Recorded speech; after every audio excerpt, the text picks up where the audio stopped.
हमारे चैनल को सब्सक्राइब करें और बेल आइकन दबाएं। रश्मि चौधरी की जिंदगी से जुड़े सभी लोग अब संदेह की रडार में हैं, जहां उसके अतीत, उसके वर्तमान सबको इन्वेस्टिगेट किया जा रहा है और हर व्यक्ति की तहकीकात में जुर्म करने का एक मुमकिन कारण सामने आने वाला था। इनमें से ऐसा कौन था जो रश्मि के गायब होने का कारण था? क्या यह मर्डर था, किडनैपिंग थी या फिर कुछ और? विक्रम सहगल, रश्मि मेरी क्लाइंट है। मैं उसके साथ कुछ गलत करवाने के बारे में सोच भी नहीं सकता। तुम्हारी हिम्मत कैसे हुई मुझ पे उंगली उठाने की? आशुतोष, मैंने तुम पर कोई इल्जाम नहीं लगाया है। मैंने पुलिस के पूछने पे उन्हें सिर्फ इतना बताया था कि तुमने रश्मि को जयदेव जी के 20 के अगेंस्ट 25 पर सेटल होने की सलाह दी थी और मैंने उसे 45 दिलवाए। और एक काम मैंने खुद नहीं किया है। मुझे जयदेव जी ने रिक्वेस्ट किया था रश्मि से बात करने के लिए, उसे समझाने के लिए, इसीलिए मैंने उससे बात की थी। अरे जयदेव जी ने 45 कैश तुम्हारे हाथ में दिए ना, तुमने दिया रश्मि को या उसे गायब करके सारा कैश खुद ही रख लिया?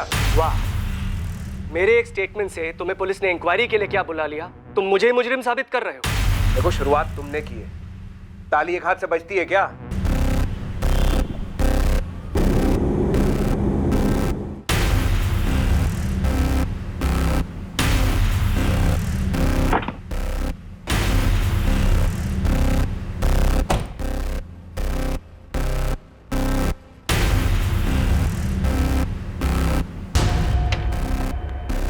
निखिल, मुझे तुमसे बात करनी है। सचिन, बाहर जाओ और सेट पे कह दो कि निखिल सर को आने में थोड़ा टाइम जाएगा। वो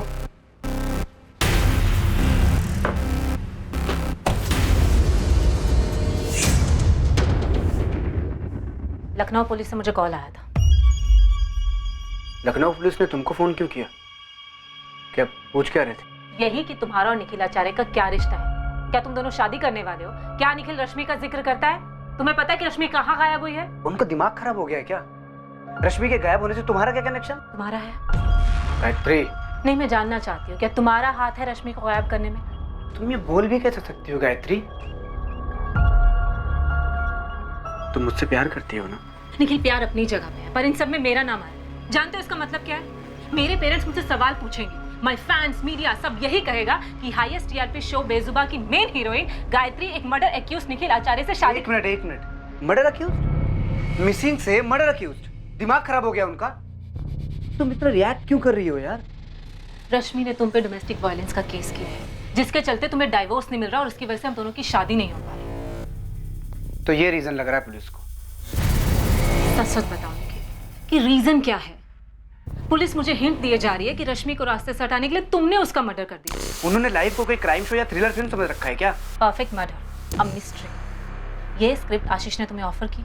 हाँ की। तो ये कि पुलिस मुझे कह रही थी कि रश्मि के केस की कहानी और वो स्क्रिप्ट बहुत मैच करती है जो तुम्हें ऑफर हुई है। ये क्या कर रहे हो तुम आशीष के साथ? हाँ,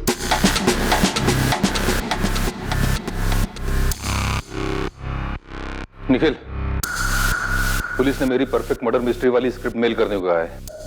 और कुछ पूछा? नहीं, पहले मुझे ये बता कि तूने किया क्या है। अरे क्या करूंगा मैं यार? अपनी वाइफ को गायब करवाऊंगा, मार डालूंगा उसे। मुझसे पूछ रहा है या मुझे बता रहा है तू? सोच रहा हूँ आशीष, एक मशहूर कहावत है कि किसी चीज को शिद्दत से चाहो तो तुम्हें उसे दिलाने में पूरी कायनात साजिश करती है। अपनी डायलॉग बाजी अपने पास रख तू। मुझे तो ये बता कि तू कौन से साजिश में इन्वॉल्व है, सच बोल।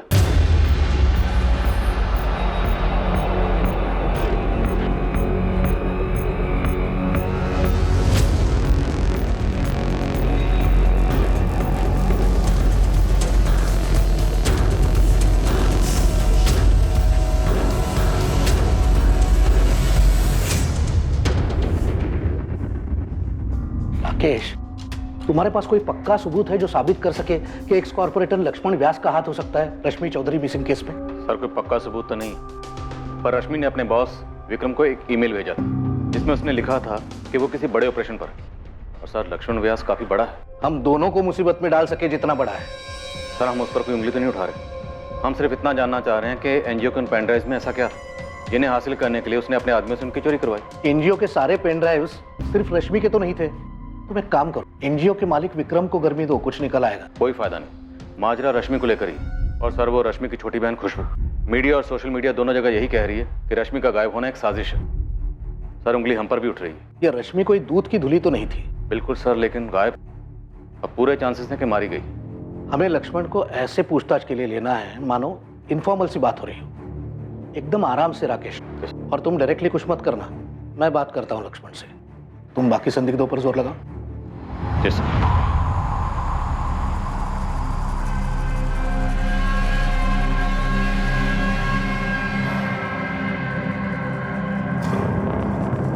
आंचल, मैं आज ऑफ ले रही हूँ। थोड़ी तबीयत खराब है और मैं बहुत ज़्यादा परेशान हूँ। सॉरी।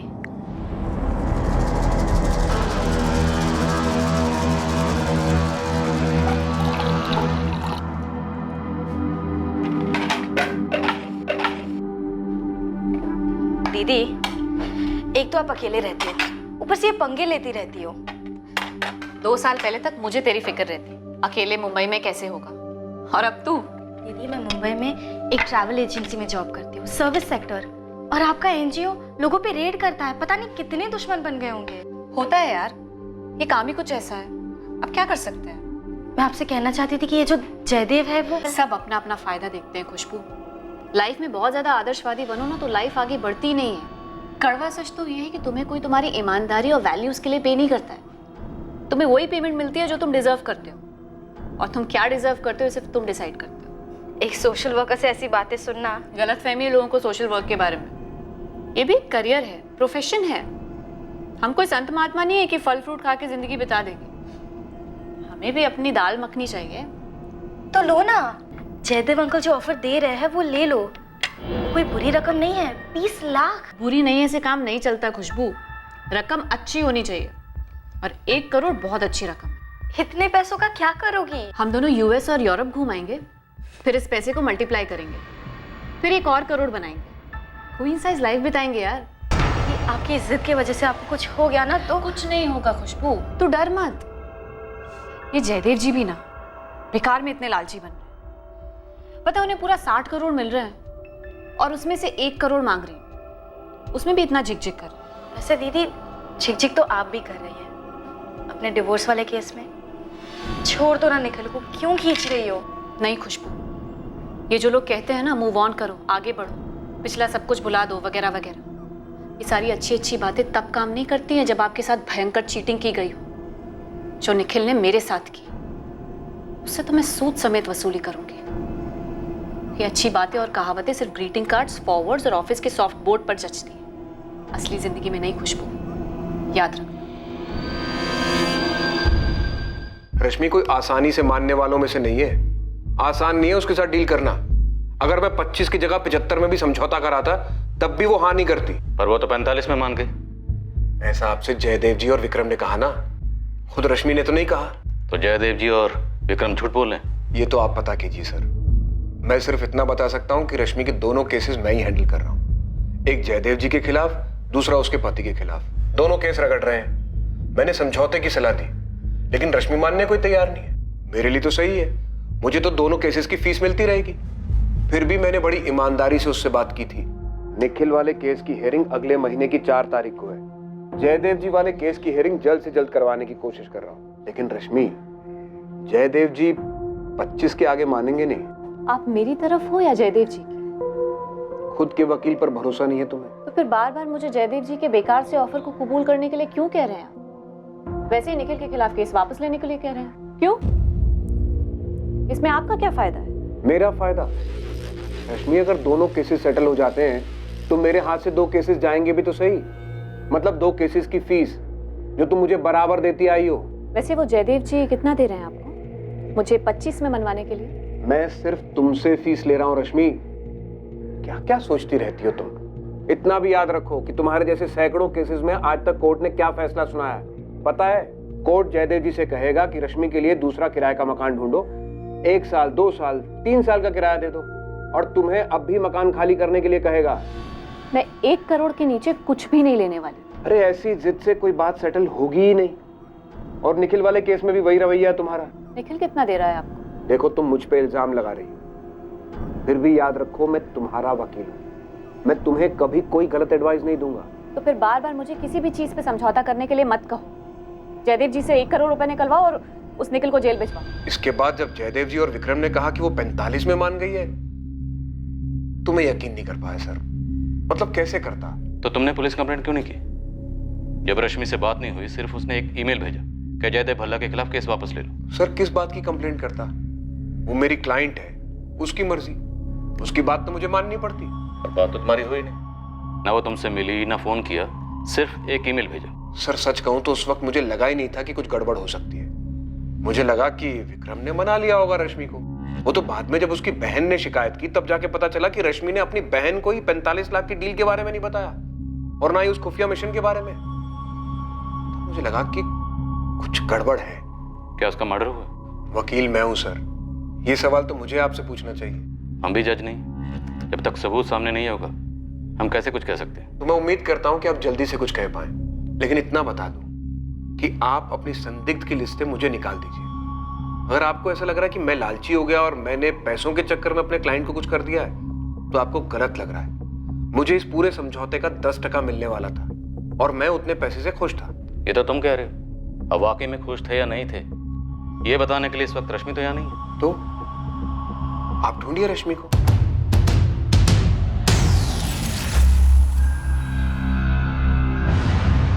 ये आशुतोष राय बहुत ही छोटे लेवल का वकील है। छोटे मोटे क्रिमिनल के बेल केसेस, ट्रैफिक वाले केसेस, ऐसे ही केसेस आते हैं इसके पास। छोटा सा ऑफिस है, वो भी किराए का, खुद का ऑफिस भी नहीं है उसके पास, लेकिन बड़े बड़े अरमान है इस वकील के। पिछले 10 साल से है मैदान में, बड़े बड़े क्रिमिनल केसेस लेना चाहता है, लेकिन कोई उसे केस देता ही नहीं है। तो रश्मि को इस वकील में ऐसा क्या दिखा? रश्मि के डोमेस्टिक वायलेंस केस में ऐसा क्या था? और ये सेटलमेंट 10% बोल रहा है, मतलब 25 लाख पे 2.5 लाख। अब उसके लिए तो जैकपॉट ही होगा ना। जयदेव और विक्रम बोल रहे हैं कि 45 लाख थी, तो जैकपॉट डबल। सर, लक्ष्मण व्यास के ऑफिस से कॉल था, मिलकर बात करने की परमिशन दी है। गुड। उन पेनड्राइव्स में क्या था, कुछ पता चला? अभी तक तो नहीं साहब, लेकिन पक्का कोई एटम बम होगा जो इस लक्ष्मण पे फटने वाला था। हो सकता है रश्मि चौधरी से ब्लैकमेल कर रही हो। अजीब शख्सियत है, एक तरफ समाज सेवा, दूसरी तरफ मेवा। रश्मि चौधरी को गायब हुए अब पूरा 1 महीना बीत चुका था। इन्वेस्टिगेशन टीम अब यही मानकर चल रही थी कि वो अपने हालात की विक्टिम थी, जिसमें कई लोग थे जिन्हें रश्मि की गैर मौजूदगी से फायदा हो सकता था। और अब एक नए एंगल को टटोला जा रहा था, ये पता करने के लिए कि क्या सच में रश्मि चौधरी की हत्या कर दी गई थी। शैलेश, रश्मि किस चीज पर काम कर रही थी? पूरी संभावना है सर, इस रश्मि ने लक्ष्मण व्यास पे कोई स्टिंग किया था, तभी वो लोग पेनड्राइव के पीछे पड़े थे। तो पर उसने मुझे क्यों नहीं बताया? प्रकाश सेठ चूड़ियों की फैक्ट्री वाले स्टिंग के बारे में कहाँ बताया था? वो तो हमें दूसरों से ही पता चला था ना। अच्छा, ये जो चोरी हुई थी पेनड्राइव, तुमने उसकी लिस्ट बनाई है? हाँ सर, लेकिन उसमें एक भी पेनड्राइव रश्मि का नहीं था।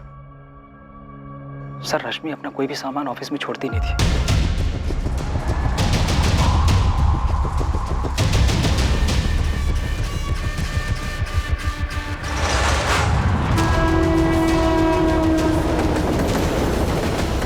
सर, मैंने पूरी स्क्रिप्ट पढ़ी है, the perfect murder, a mystery. क्या स्क्रिप्ट में? एक पति पूरी बारीकी से प्लान करके अपने पत्नी को मार डालता है और दुनिया को ऐसे लगता है कि वो खुद से गायब हुई है। ये तो बिल्कुल रश्मि चौधरी के केस जैसा। सर, कुछ ज्यादा ही सिमिलर है, इसलिए मैंने स्क्रिप्ट के राइटर डायरेक्टर आशीष दास, निखिल आचार्य और उसकी गर्लफ्रेंड गायत्री, तीनों को पुलिस स्टेशन बुलाया है। सर, अगर रश्मि मारी गई है, कारण या तो ये पैसे हैं, वो 45 लाख रुपए, या तो ये टूटी शादी जो पूरी तरीके से टूटी नहीं है। पेन ड्राइव चुराने वाले ने सोचा था कि पेन ड्राइव रश्मि की है। ऐसा भी क्या ढूंढा जा रहा था उनमें? क्या इसकी सच्चाई आसानी से सामने आती? देखिए इंस्पेक्टर राकेश, जो पूछना है जल्दी पूछिए, क्या है कि मुझे एक मीटिंग में जाना है। डीसीपी साहब ने फोन किया था, इसलिए मैं आपको समय दे रहा हूं। पूछिए, क्या पूछना है बताइए। लक्ष्मण जी, आप रश्मि चौधरी को कैसे जानते हैं? देखिए, हम दोनों समाज के लिए काम करते हैं, इसलिए कभी कभार मुलाकात भी हो जाती है और एक दूसरे की मदद भी हो जाती है। लेकिन अभी वो जो बाल मजदूरी के लिए काम कर रही है ना, इसके लिए बड़ी कदर करता हूँ उसकी। सर, जिस एनजीओ में रश्मि चौधरी काम करती है वहाँ हाल ही में एक चोरी हुई और वहाँ से पेन ड्राइव चुरा गए, सिर्फ पेन ड्राइव। ये तो बड़ा अजीब बात है। सर, हमारे सोर्सेज ने बताया कि पेन ड्राइव्स की चोरी हमने चोरी करवाई, हमने करवाई है पेन ड्राइव की चोरी। क्या मैडम, आप भी अजीब बात करती हैं। ये 100-150 रुपया में पेन ड्राइव मिलता है और उसकी चोरी मैं करवाऊंगा? इसी के लिए आप आई है क्या? इतना समझ नहीं है मेरे पास। आपके आदमी बलवीर का नाम लिया है। क्या मैडम, वही सोर्सेज की बात आप करती हैं? अरे हमारे बहुत विरोधी हैं, तो कुछ भी कहेंगे तो उसके पीछे मैं भागता रहूं? इंटरनेट पर बहुत तरह की बातें होती हैं, तो सबका जवाब देता फिरूं क्या मैं? है? और रही वो पेन ड्राइव की बात, मैम उस पेन ड्राइव में ऐसा कुछ नहीं है। सर आपका ज़्यादा वक्त नहीं लूँ, सीधा सवाल पूछता हूँ। पूछिए। उन पेन ड्राइव्स में ऐसा क्या है जो आपके लिए खतरा हो सकता है, जिसकी वजह से रश्मि चौधरी गायब हुई? देखिए, रश्मि चौधरी गायब हुई इसका बहुत दुख है हमें, और उम्मीद करते हैं कि आप जल्द से जल्द उनको ढूंढ भी निकालेंगे।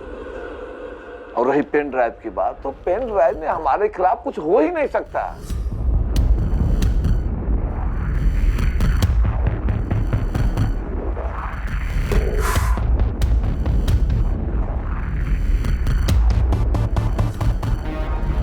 ऑफिस से इतना ही मिला था। लेकिन ये सबसे बेकार है, इसमें तो कुछ है ही नहीं। भाई जी शायद ये भी तो हो सकता है कि रश्मि के पास कुछ था ही नहीं, वो तुक्का लगा रही थी। वो तुक्का नहीं भिड़ा रही होगी। तो अब कहाँ ढूंढे? ऐसी कौन सी जगह बाकी रह गई है? ऐसा भी तो सकता है वो पेन ड्राइव अपने साथ ले गई हो। तो अपने साथ ले गई होगी, हमें किस बात का डर है? और भाई जी आप खामा टेंशन ले रहे हैं, कुछ नहीं होगा। अब हमें कुछ करने की जरूरत ही नहीं होगी। चलिए, मुझे और कुछ नहीं कहना। मैं उम्मीद करता हूं कि आप जल्द से जल्द रश्मि चौधरी को ढूंढ निकालें।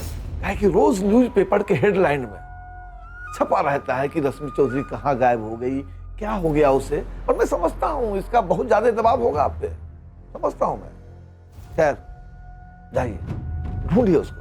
हाँ, नमस्कार।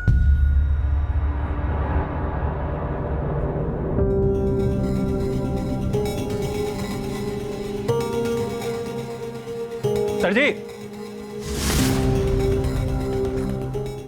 भाई जी आपसे कुछ बात करना चाहते हैं, अकेले में। एक रिक्वेस्ट है आपसे। जो बात मैं आपको बताने जा रहा हूं, ये बात किसी को कानो कान पता नहीं चलनी चाहिए। और किसी को पता चल भी जाती है तो मुझे ये पता चल जाएगा कि इसका सोर्स क्या है। नहीं होगी सर। अब बताइए रश्मि चौधरी से आपका क्या कनेक्शन है? आपके साथ महिला ऑफिसर थी, उसमें मैं आपको ये बात नहीं बता पाया।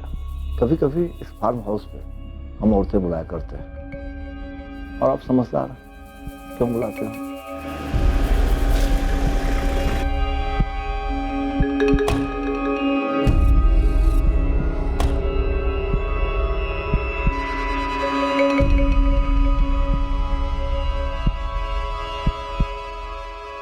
सभी के सभी बालिग होती है और अपनी मर्जी से आती है, और इसके बदले में उनको अच्छी खासी रकम भी देता हूँ, वो भी कैश में, ताकि वो मुंह न खोलें। रश्मि चौधरी भी? पता नहीं रश्मि चौधरी क्या खेल खेल रही थी। वह यूं यहाँ लाई गई किसी एक औरत ने पूरा पेमेंट लेने के बाद भी हमको धोखा दिया।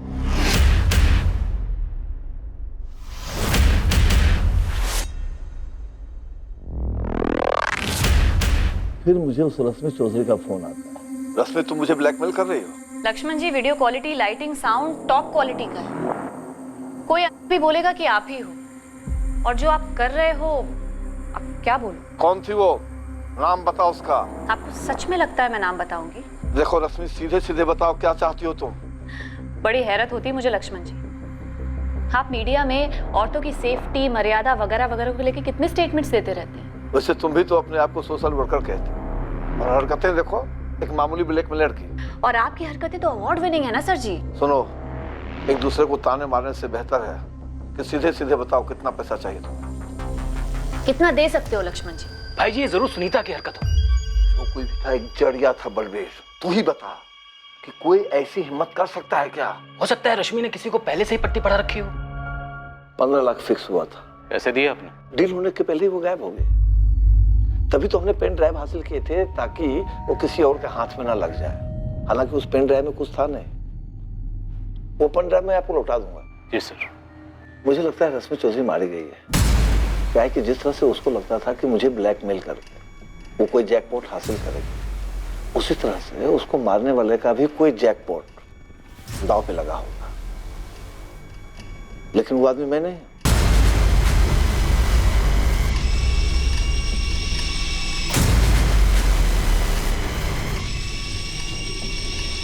डीसीपी साहब, हमने सारी बात आपके इंस्पेक्टर को साफ साफ बता दिया। इसके बाद इस केस में हमारा नाम आना ही नहीं चाहिए। सर इतना सब कुछ साफ साफ बोल रहा है, मतलब सच ही बोल रहा होगा? हर संदिग्ध यही कहता है कि वो सच बोल रहा है।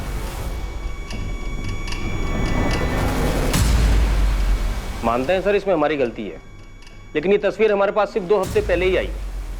तब तक वो लवारिस लाश हम सबके दिमाग से उतर गई थी। और वो लवारिस लाश रश्मि चौधरी की थी? जी सर, हमारे पास लाश की तस्वीरें हैं सर। 22 जुलाई की सुबह यहाँ पटना से ही लाश मिली, यहीं पास के जंगल से।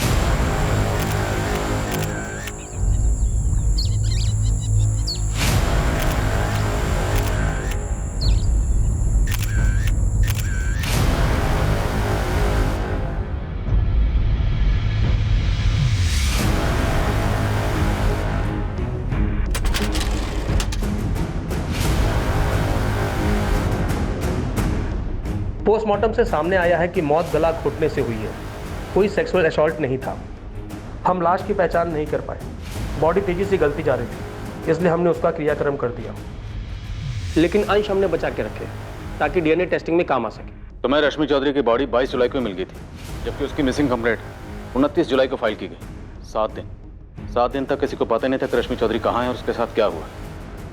29 जुलाई को उसकी मिसिंग कंप्लेंट उसकी छोटी बहन खुशबू ने फाइल की थी। वही तो सर, काफी दुर्भाग्यपूर्ण है।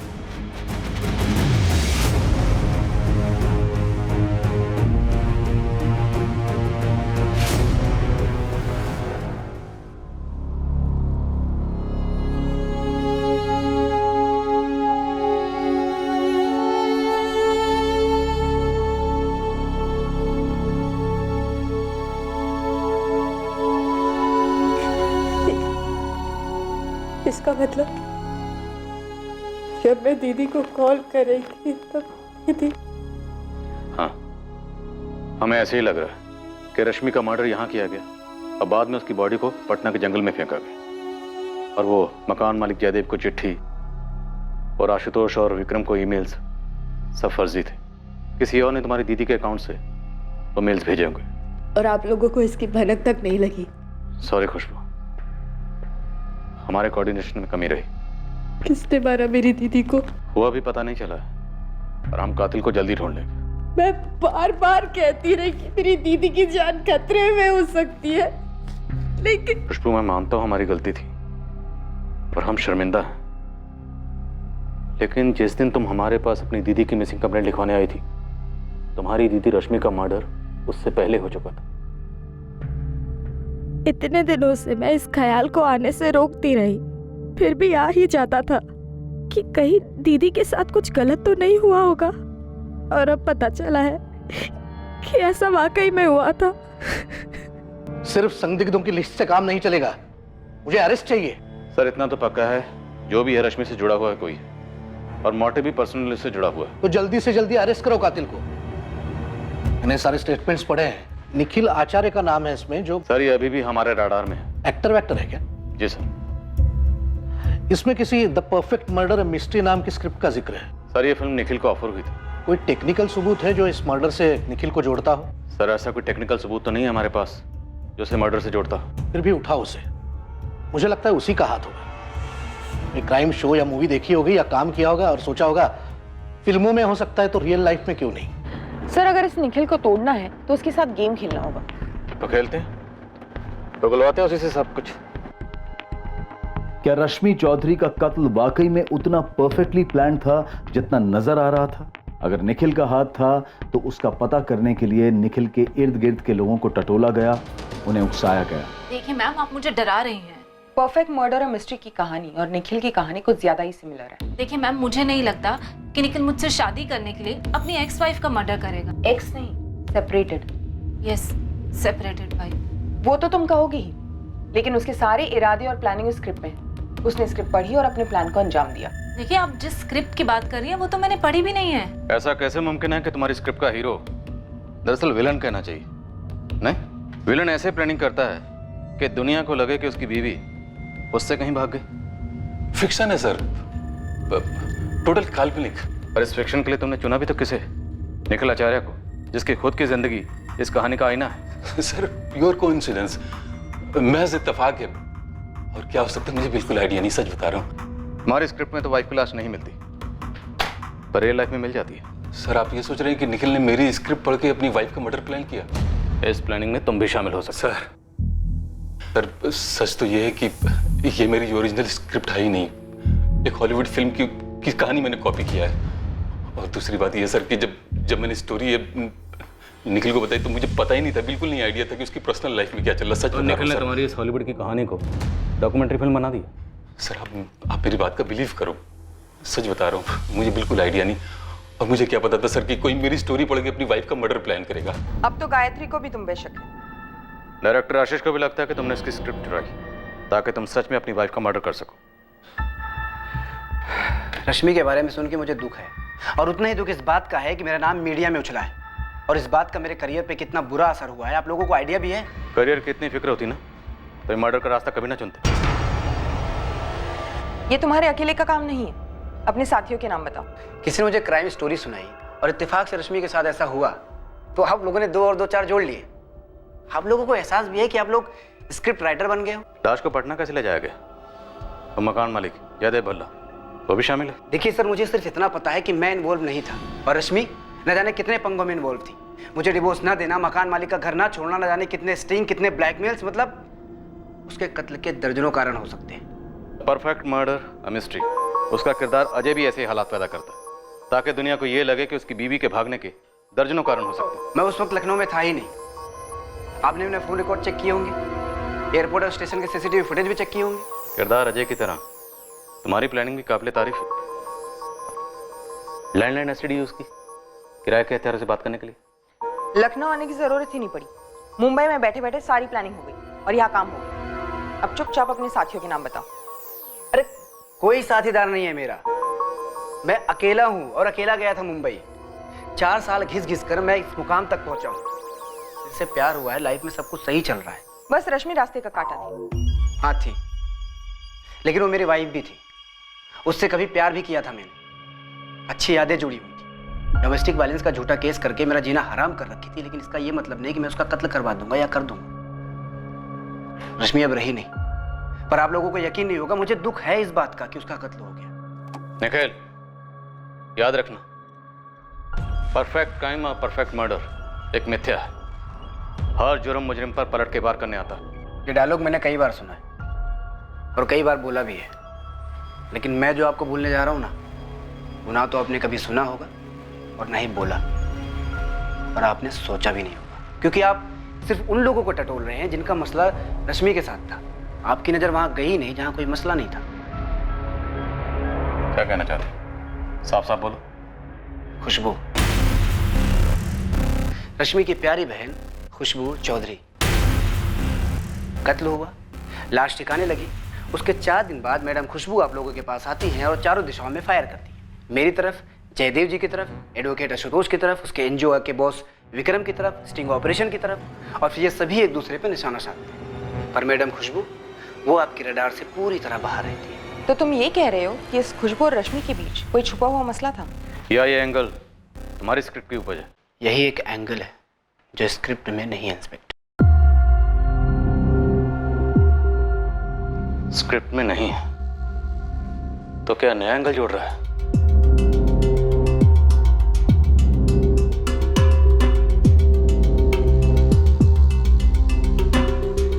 अब खुशबू को भी पुलिस स्कैनर से बख्शा नहीं गया। क्या खुशबू और रश्मि के बीच वाकई कोई मसला था जो उन दोनों के अलावा और कोई नहीं जानता था?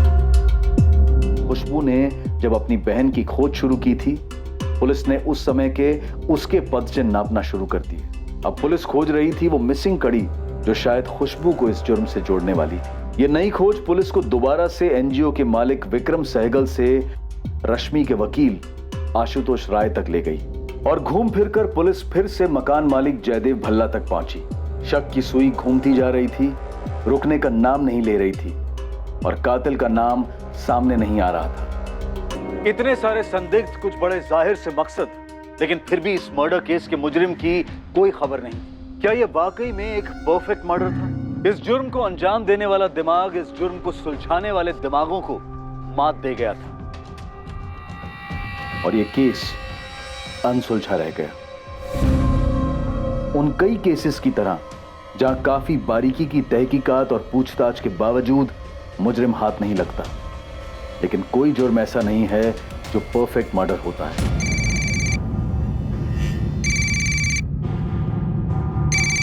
इंस्पेक्टर राकेश अधिकारी। जय सर, सब इंस्पेक्टर मोहित यादव बोल रहा हूँ, क्राइम ब्रांच से। कैसे मोहित? सर मैं एक केस हैंडल कर रहा था, जिसमें मुझे कनेक्शन मिला और एक केस का। इन्वेस्टिगेशन के दौरान पता चला वो केस तो आपका था, वो रश्मि चौधरी मर्डर केस। क्या बात, पूरे 1 साल बाद हम फिर से केस फाइल खोलेंगे? लीड क्या है? दरअसल मैंने 2 हिस्ट्री शीटर्स को उठाया था सर, उनकी तोड़ाई करने ही वाला था, तब मुंह खोला उन लोगों ने। साहब हम लोग उस कांड में शामिल नहीं थे, आप हमें गलत केस में उठा लाए हो सर। अब उठा लाया हूं तो यहां से आराम से हाथ हिलाते हुए तो जाने नहीं दूंगा तुम दोनों को। बताओ, ऐसा कौन सा कांड किया तुम दोनों ने जो अभी तक हमारी रडार में नहीं आया? हम सच बोल रहे हैं, हमने कोई कांड नहीं किया था। हम लोग तो खुद का कुछ कानूनी शुरू करने के चक्कर में। राजू, मयंक, तुम दोनों सच बोलोगे तो रात को सोने को मिलेगा, सुबह उठोगे दुनिया बुरी नहीं लगेगी, और अगर झूठ बोलोगे तो तुम दोनों अच्छी तरह से जानते हो कि यहाँ पे क्या होगा। सर वो 1 साल पहले एक काम मिला था। मर्डर? अरे नहीं साहब, एक मकान से सामान खाली करवाना था। तो मतलब ये कानूनी काम शुरू करने वाले थे तुम दोनों, मूवर्स और पैकर्स? हाँ नहीं साहब, सच में हम लोगों ने काम किया था, उसके तगड़े पैसे भी मिले थे हम लोगों को। कहाँ किया था? गिरधर नगर में साहब, मकान नंबर 12।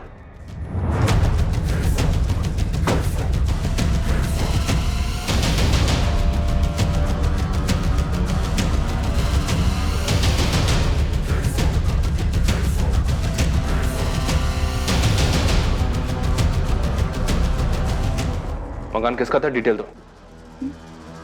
हमें पता नहीं है साहब, हमें तो पैसे मिले और हमने काम कर दिया।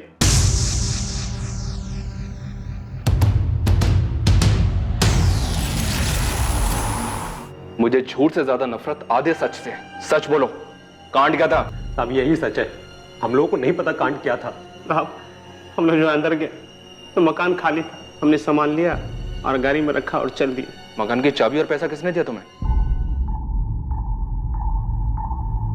उन लोगों ने रश्मि चौधरी का घर 19 जुलाई की रात 20 जुलाई की सुबह खाली किया था, और 20 की सुबह को ही मकान मालिक जयदेव भल्ला को रश्मि की चिट्ठी और लिफाफे में मकान की चाबी मिली, और अंदर से मकान पूरा साफ। तो मोहित, इस राजू और मयंक को यह काम सौंपा किसने था?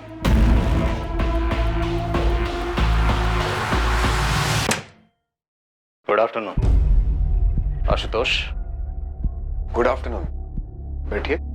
आखिरकार आपने अपना ऑफिस ले लिया, कोई बढ़िया वाला। हाँ, काम काफी बढ़ गया पिछले 1 साल में, काफी नए क्लाइंट्स मिले। हाँ, क्लाइंट्स काफी तरक्की लाते हैं। सोने के अंडे देने वाली मुर्गियां होते हैं क्लाइंट्स, जैसे कि रश्मि चौधरी क्लाइंट थी आपकी, याद है? बात क्या इंस्पेक्टर?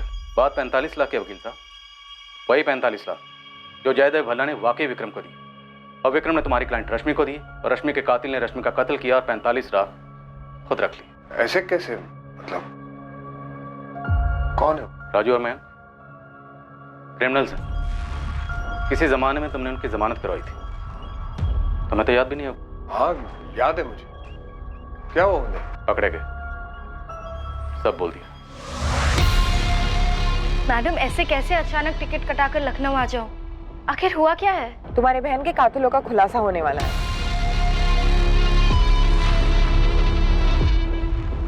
इससे पहले कि पुलिस आशुतोष राय को उठाने पहुंचती, उन्होंने उस कनेक्शन और उस चाबी को उठा लिया था जो आशुतोष को केस के साथ साफ साफ जोड़ रही थी। लेकिन क्या आशुतोष ने ही मर्डर किया था, या माजरा कुछ और ही था जो इस केस की अनसुलझी कड़ी थी? इंस्पेक्टर साहब, सर कुछ तो बोलेगी भी आप? बोला तो आपका जयदेव जी, लिफाफे के अंदर जो चाबी थी, चिट्ठी थी, उनके बारे में। बैठे आराम से, नाश्ता पानी करिए, तब तक हम बाकी कड़ियां लेकर आ रहे हैं। आप कहानी पूरी करें।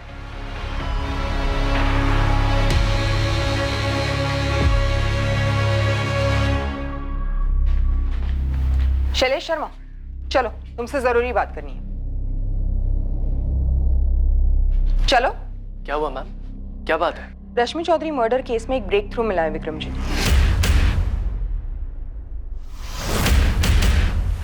चाबी किसने दी थी? बर्फ।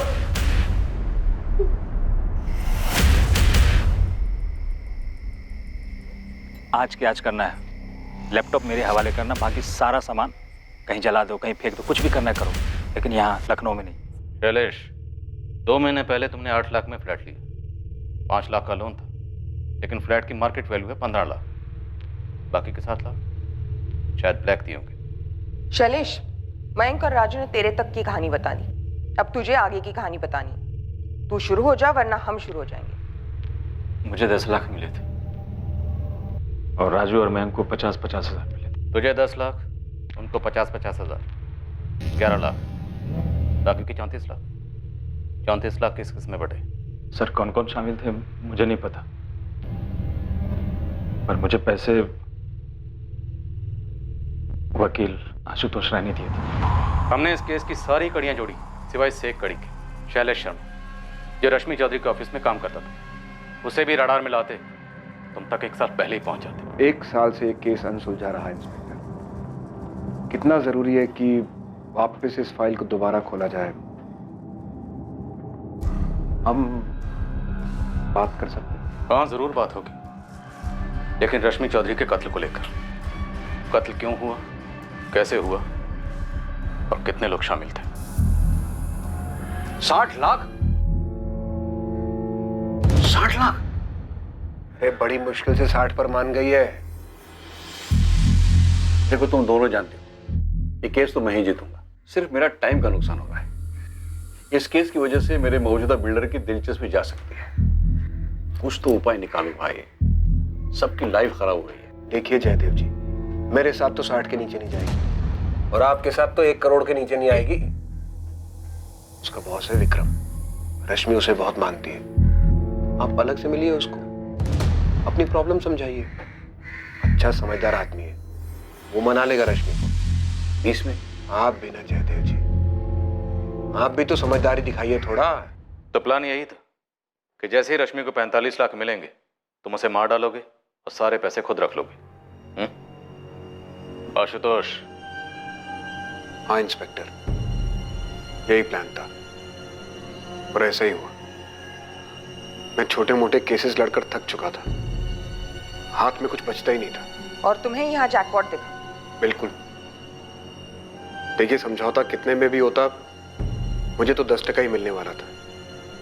वो भी रश्मि देती या नहीं, इस बात की कोई गारंटी नहीं थी। तुमने विक्रम के थ्रू डील करवाने की सलाह दी यादव भल्ला को, क्यों? ताकि अगर कभी कोई कुछ गड़बड़ हो तो वो भी शक के दायरे में आए। मैं अपनी तरफ से क्लीन बना रहा। मैंने विक्रम के ऑफिस से शैलेश को भी खरीद लिया। और विक्रम ने मना लिया रश्मि को? हाँ मना लिया 45 में। ये रहे तुम्हारे 45 लाख, गिन लो। विक्रम, मेरे वकील आशुतोष से ज्यादा भरोसा करती हूँ तुम पे। वो तो मुझे 25 पे सेटल करने के लिए कह रहा था, लेकिन तुम्हारी वजह से कम इतने तो मिले मुझे।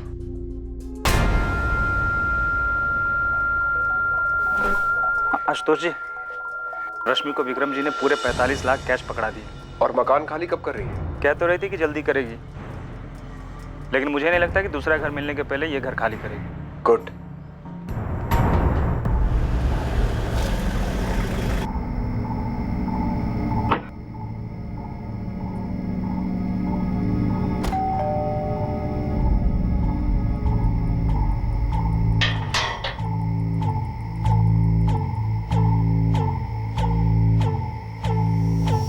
हम केस क्लोज करने की नॉर्मल सी बात कर रहे थे। पहले रश्मि को थोड़ा शक सा हुआ कि मैं शैलेश को साथ क्यों ले आया था। मैंने बात टाल दी और मौके का इंतजार किया। उसे तो खैर भनक तक नहीं थी कि क्या होने जा रहा है।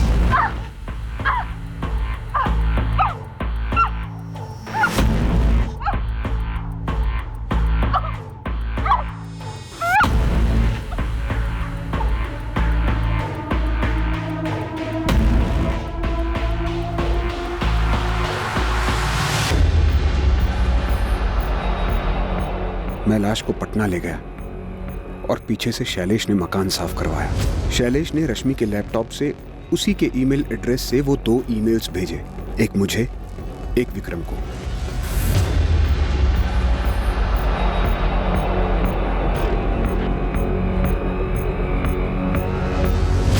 मैंने आप लोगों को सब कुछ सच बता दिया। तुम्हारी वाइफ को मालूम है तुमने ये नया ऑफिस कैसे खरीदा? सर क्यों एक बेचारी औरत का दिल और भरोसा तोड़ना चाहते हैं? कहिए क्या कीमत लेंगे इस केस को सेटल करने की?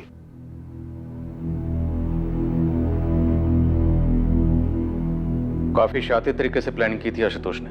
जब जयदेव अंकल ने कहा था कि लिफाफा छोड़ा एक चिट्ठी और चाबी के साथ, मैंने तब के तब कहा था दीदी के साथ कुछ गलत हुआ होगा। और इन लोगों ने मेरा इस्तेमाल किया, मेरा अपना एम्प्लॉय शैलेश। हाँ, ताकि शक तुम पर जाए। डील तुमने करवाई थी। सर मुझे लगता है ये जयदेव अंकल शायद पहले से सब कुछ जानते थे। खुशबू, हम तहकीकात कर रहे हैं, लेकिन अभी तक कोई भी ऐसा एविडेंस सामने नहीं आया। अब अगर आशुतोष कोई गेम खेलता है, जयदेव भल्ला का नाम लेता भी है, तब भी सबूत की जरूरत तो पड़ेगी। विक्रम जी, मुझे नहीं लगता कि दीदी ऐसी थी।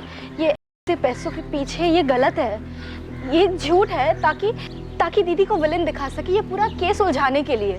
ये तो मैं भी नहीं मान सकता कि रश्मि स्टिंग ऑपरेशन लोगों को ब्लैकमेल करने के लिए किया करती थी। चाहे वो प्रकाश सेठ की चूड़ियों की फैक्ट्री हो या उस लक्ष्मण कॉर्पोरेटर वाला स्टिंग। अगर उसके हाथ में कुछ भी ठोस लगता ना तो सबसे पहले मुझे बताती।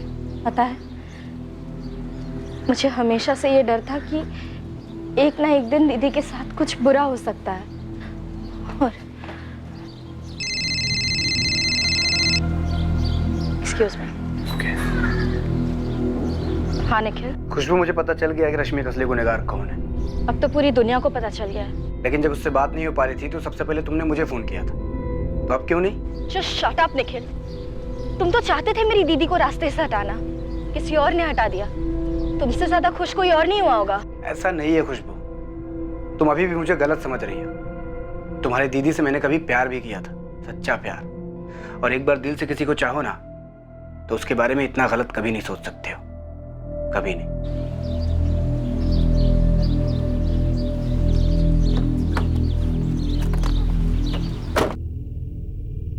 आशुतोष राय और शैलेश शर्मा पर रश्मि चौधरी के मर्डर का चार्ज लगा है और साथ ही सबूत मिटाने का चार्ज भी लगाया गया है। इस बात की तहकीकात चल रही है कि क्या जयदेव भल्ला रश्मि के कत्ल के बारे में जानता था और उसने ये बात पुलिस से छुपाई थी। पैसा लोगों से कुछ भी करवा सकता है, जो कल्पना के बाहर हो, सोच के बाहर हो, वो भी करवा सकता है। और ये बात शायद सच है, लेकिन ये भी सच है कि जुर्म के जरिए हासिल किया गया धन आखिरकार मुजरिम के सुख चैन को खरीद लेता है। जुर्म की प्लानिंग के वक्त, उसे अंजाम देने के बाद, पैसा हाथ लगने के बाद मुजरिम को यह महसूस होता होगा कि उसके जीवन में एक जैकपॉट लग रहा है या लग गया है। लेकिन गलत तरीके से लगा जैकपॉट कभी ना कभी कानून को मुजरिम के दरवाजे तक पहुंचा ही देता है। यह कोई पहला केस नहीं है जहां मर्डर इन्वेस्टिगेशन काफी वक्त तक अनसुलझी रही, जिसका ब्रेक थ्रू पूरे 1 साल बाद मिला और मुजरिम रोशनी में लाए गए। कुछ केसेस में तो और भी समय लगता है, कभी 10 साल तो कभी 20 साल तो कभी उससे भी ज्यादा समय, लेकिन केस हल तो होता ही है। ऐसा क्यों होता है? कर्मा की थ्योरी, नियति का लिखा, या फिर महज एक इत्तेफाक कि मुजरिम पकड़ा ही जाता है। अब मैं अनूप सोनी आपसे विदा लेता हूं, फिर मुलाकात होगी एक और नए केस के साथ। और याद रखें, क्राइम और आपके बीच में सिर्फ इतना फर्क है कि आप कितने सतर्क हैं। सतर्क रहें, सुरक्षित रहें। जय Hind. For more updates, subscribe to our channel, click the show links and enjoy watching the videos.